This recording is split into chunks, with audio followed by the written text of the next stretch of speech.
વડોદરા મહાનગરપાલિકાની વડી કચેરીએ ફાયર સેફટીના ભાગરૂપે નાખવામાં આવેલ પાણીની લાઇનમાં થયેલ ભ્રષ્ટાચારની પોલ ખુલ્લી પડી ગઈ છે। રાજકોટ અગ્નિકાંડ બાદ વડોદરા મહાનગરપાલિકાની વડી કચેરી ખંડેરાવ માર્કેટ ખાતે ગત મે મહિનામાં ફાયર સેફટીના ભાગરૂપે પાણીની લાઇન નાખવામાં આવી હતી। જોકે ગણતરીના મહિનાઓમાં જ આ કામગીરીમાં થયેલા ભ્રષ્ટાચારની પોલ ખુલ્લી પડી ગઈ છે।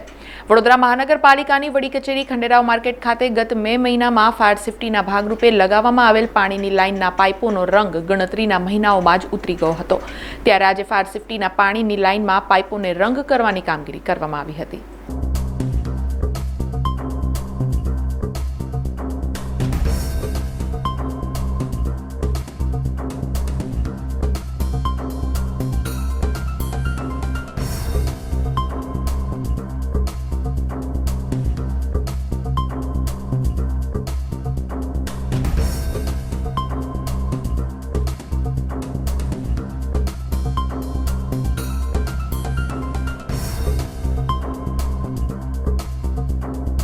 સમાચારોના સતત અપડેટ માટે TNN ન્યૂઝને YouTube પર સબસ્ક્રાઇબ કરી બેલ આઇકોન પ્રેસ કરો અને અમારી સાથે જોડાયેલા રહો Facebook, Instagram અને Twitter ઉપર।